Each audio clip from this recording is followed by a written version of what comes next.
Timur کے پوتے پیر محمد نے سوچا کہ وہ سلطان محمود کے مال غنیمت کی برابری کر سکتا ہے، بلکہ ان پر سبقت لے جا سکتا ہے۔ لیکن انجام کار یہ ہوا کہ وہ ایک مصیبت میں پھنس گیا۔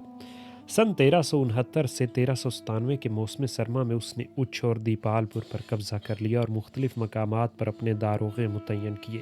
پھر اس کے بعد ملتان میں اس نے ملو خان کے بڑے بھائی سارنگ خان کا محاصرہ کر لیا۔ محاصرہ گرمیوں کے 6 ماہ تک جاری رہا اور ملتان پر قبضہ ہونے کے فوراً بعد برسات شروع ہو گئی۔ پیر محمد کی فوج کے گھوڑے مرنے لگے اور اسے ان لوگوں کی نفرت کا نشانہ بننا پڑا جنہیں اس نے لوٹا تھا۔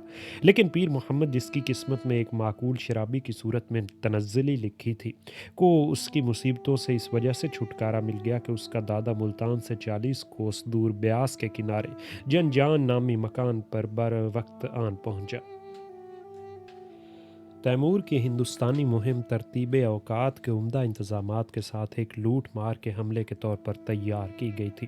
1398 کے گرمیوں کے مہینے ماوراؤ نہر سے ہندوستانی سرحد تک با اطمینان آنے میں گزارے جا سکتے تھے، لیکن ہندوستان کی مہم کو 1398 اور 1399 کے سردیوں کے مہینوں کے دوران ختم کر دینا تھا۔ طویل محاصرے کے لیے اس کے پاس وقت نہ تھا۔ 1398 میں اپنی فوجوں کو اکٹھا کرنے کے بعد تیمور جنوب کی جانب روانہ ہوا۔ اس کے پاس پامبر کے 2 کافر گروہوں، کتور کے باشندوں اور سیاہ پوش لوگوں کے خلاف اندراب سے روانہ ہونے کے لیے کافی وقت تھا۔ تیمور کاتور کے اطراف کے اونچے پہاڑوں کو عبور کرنے میں کامیاب ہو گیا۔ اس نے وادی میں کافروں کے گھروں کو نظر آتش کر دیا اور اس کے بعد انہیں پہاڑوں کی چوٹی پر مار ڈالا جہاں وہ بھاگ آئے تھے۔ لیکن اس کے جنرل برہان اگلن کو سیاہ پوشوں نے جس کے خلاف اسے بھیجا گیا تھا شکست دی اور وہ بزدلوں کی طرح واپس بھاگ گیا۔ اس مہم میں جو پیدل ہی سر کرنی تھی 18 دن صرف ہو گئے۔ تیمور نے قلعوں کی تعمیر اور قبائل کی سرزنش کے ذریعے کابل سے افغانوں کی سرزمین میں گزرنے والے اپنے آمد و رفت کی راہ کی حفاظت کا انتظار کیا۔ ایک افغان سردار موسیٰ کو ارباب کے قلعے کی تعمیر پر آمادہ کیا اور پھر اسے اس کے پیروکاروں کے ساتھ مار ڈالا۔ ناگز کے قلعہ کو خود تیمور کے اپنے افسروں نے تعمیر کیا۔ 2 قبائل جنہیں پرنیاں اور کلاتیاں کے نام سے پکارا جاتا ہے کے مخصوص تیموری طرز کے قتل عام نے ایک ایسی دہشت کی فضا تیار کر دی کہ راستوں کے تحفظ کا انتظام ہو گیا۔ نگز سے بنو کے راستے تیمور نے دریائے سندھ کی جانب پیش قدمی کی۔ تپائیوں، کشتیوں اور سرکنڈوں کی مدد سے اس کے ماہرین نے سندھ پر ایک کشتیوں کا پل تیار کیا جسے 21 دسمبر 1398 میں عبور کیا گیا۔ تیمور کا اصل مقصد لوٹنا تھا اور اس نے اپنے راستے کا انتخاب محتاط طریقے پر کیا تھا۔ بڑے شہروں سے گریز کرنا تھا اور ساتھ ہی مجبوراً چھوٹے شہروں اور دیہاتوں کو لوٹ کر اپنے سپاہیوں کے لیے خورد و نوش کے ذخیرے بھی فراہم کرنا تھا۔ وہ ایک بغیر پانی کے خطے یا چاول سے گزرا جسے ظفر نامہ چاول جلالی کا نام دیتا ہے۔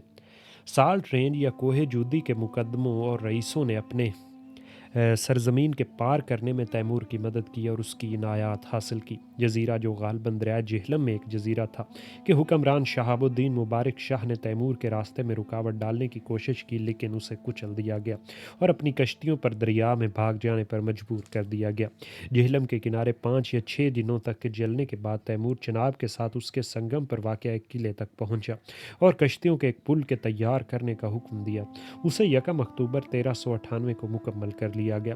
تیمور کے ہندوستانی حملے کو بجا قرار دینے کی کوشش میں شرف الدین علی یزدی کہتا ہے کہ دلی کی مرکزی حکومت اگرچہ مسلم ہاتھوں میں تھی مگر کمزور تھی، لیکن یہ اس لاچار حکومت کو تقریباً نیست و نابود کر دینے کا کوئی سبب نہ تھا۔ تلخ حقیقت یہ ہے کہ تیمور ایک لٹیرے کی حیثیت سے مذہبی بنیادوں پر کوئی امتیاز نہیں برت سکتا تھا، لہٰذا مذہبی محققین اور سیدوں کو جو متمول نہ تھے چھوڑ کر بلا امتیاز اور وسیع پیمانے پر اسے لوٹ اور غارت گری مچانی پڑی۔ ہندوؤں اور مسلمانوں نے بھی اس کے خلاف ایک مورچہ بنایا۔ 13 اکتوبر کو تیمور کی پالیسی واضح ہو گئی جب وہ تلمہ کے شہر میں پہنچا جو ملتان سے 35 فرسخ کی دوری پر تھا۔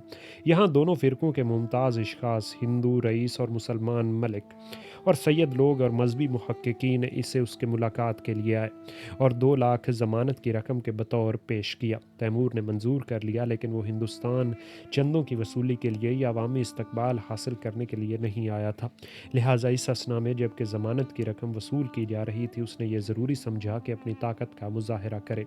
حکم جہاں متا صادر کیا گیا کہ سپاہیوں کو غلوں پر قبضہ کر لینا ہے جہاں کہیں بھی وہ اسے پا سکے، لہٰذا اپنی عادت کے مطابق وہ شہر میں گھس گئے، گھروں کو جلا دیا اور باشندوں کو گرفتار کر لیا اور جو کچھ وہ پا سکے اسے لوٹ لیا۔ بالآخر مذہبی محققین اور سیدوں کے سوا کوئی بھی اس قتل عام سے نہ بچ سکا۔ 20 اکتوبر کو تیمور تلمی سے روانہ ہوا اور دوسرے روز دریائے بیاس کے کنارے قصبہ شاہ نواز کے پاس خیمہ زن ہوا۔ شیخہ کھوکھر کے بھائی جسرت کھوکھر نے اپنے 2000 آدمیوں کے ساتھ حملہ آور کا مقابلہ کیا، لیکن انہیں شکست ہو گئی اور وہ سب کے سب ذبح کر دیے گئے۔ اگرچہ یہ معلوم نہیں کہ جسرت کے ساتھ کیا ہوا۔ شاہ نواز جو ایک بہت بڑا قصبہ تھا کہ باشندے بھاگ گئے، لیکن وہاں اتنے غلے تھے کہ سپاہی انہیں اپنے ساتھ نہ لے جا سکتے تھے، لہٰذا تیمور نے اسے نظر آتش کر دینے کا حکم دیا۔ اس کے بعد قصبہ جنجان کے مد مقابل دریائے بیاس کے کنارے خیمہ زن ہو گیا۔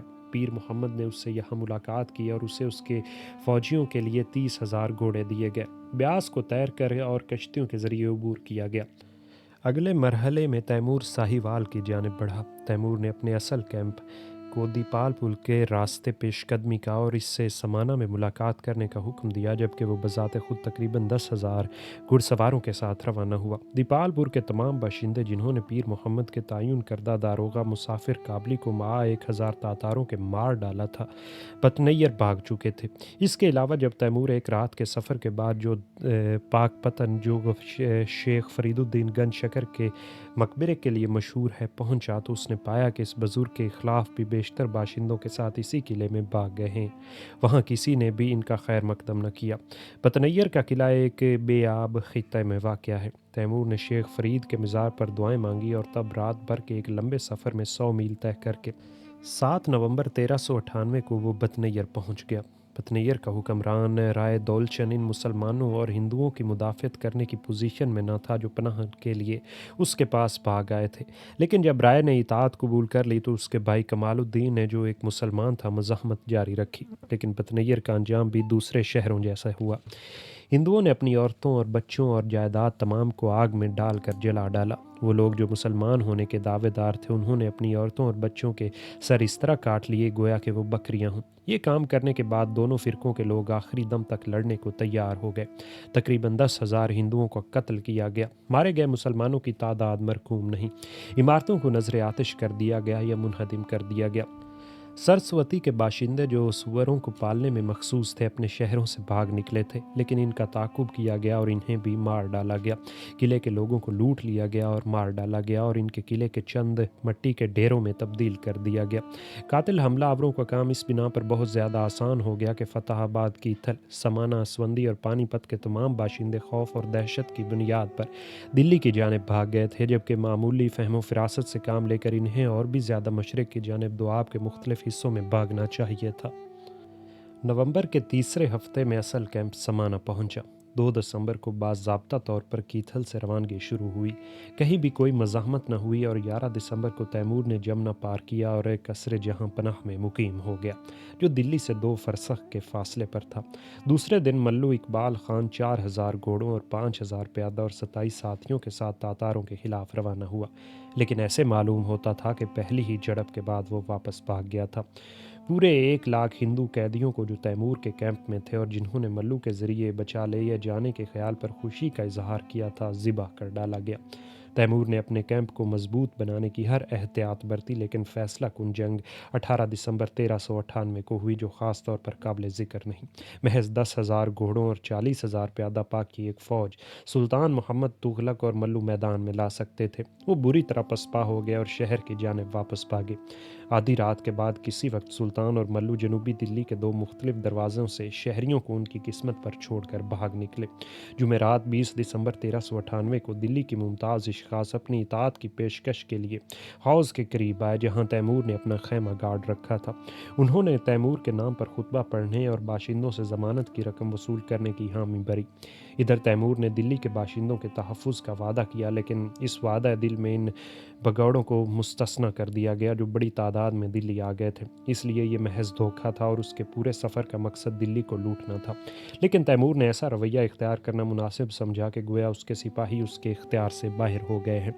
شرف الدین علی یزدی جو چاپلوسانہ الفاظ میں حقیقت کو یوں منتقل کرنے کے فن کو جانتا تھا کہ بعض پرس سے بھی بچے اور اپنے دو شاہی آقاؤں کی حمایت بھی حاصل کر لے، دلی کی لوٹ اور غارت گری کا حال مندرجہ ذیل پیراگرافوں میں بیان کرتا ہے جو بڑی محتاط انداز میں لکھے گئے۔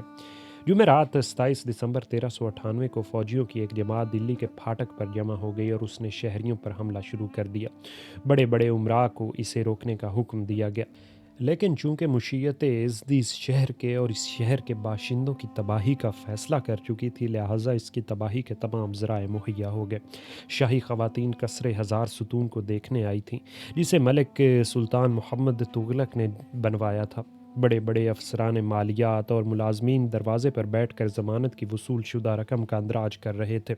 اسی وقت تقریباً 1000 گھڑ سوار جنہیں چینی اور غلہ پر قبضہ کر لینے کا حکم ملا تھا، شہر میں داخل ہو گئے۔ جب تاتار سپاہیوں کی ایک بڑی تعداد شہر میں داخل ہو چکی تو ہندوؤں کے بہت سے گروہ دلی کے 3 شہروں میں سری، جہاں پناہ اور پرانی دلی گستاخی پر آمادہ ہو گئے اور انہوں نے لڑنا شروع کر دیا۔ ان میں بہتوں نے اپنے گھروں اور جائیدادوں کو آگ لگا دی اور اپنی بیویوں اور بچوں کے ساتھ جل کر مر جانے کو ترجیح دی۔ سپاہیوں نے لوٹ مار شروع کر دی اور تیمور کے افسران نے ہندوؤں کی بدتمیزیوں کے باوجود دروازوں کو بند کر دیا تاکہ باہر کے سپاہی اندر نہ آ سکیں اور مزید بربادیاں واقع نہ ہوں، لیکن اس وقت 15,000 سپاہی شہر میں موجود تھے۔ انہوں نے شام سے لے کر صبح تک مکانوں کو لوٹا اور جلایا اور چند جگہوں پر ہندو بہادری سے لڑے۔ یہ تمام الفاظ شرف الدین علی یزدی کے تھے، جو تیمور کا درباری تھا۔ اب ہم مزید اس کی کتاب سے اقتباسات کو بیان کرتے ہیں۔ دوسرے دن صبح کو پوری فوج شہر میں داخل ہو گئی اور سپاہیوں میں زبردست اضطراب تھا۔ جمعہ 28 دسمبر کو عام لوٹ اور غارت گری کا آغاز ہوا اور جہاں پناہ اور سری کے بیشتر مکانوں کو لوٹ لیا گیا۔ سینچر 29 دسمبر کو لوٹ اور غارت گری اسی طرح جاری رہی۔ ہر سپاہی نے تقریباً 150 مردوں، عورتوں اور بچوں کو گرفتار کر لیا۔ 20 قیدی کم سے کم تعداد تھی جو ایک سپاہی کو حاصل ہوئی۔ لوٹی گئی قیمتی اشیاء، موتی اور قیمتی پتھر، خاص طور پر ہیرے جواہرات، قسم قسم کے قیمتی کپڑے، سونے اور چاندی کے برتن کا حساب لگانا مشکل ہے۔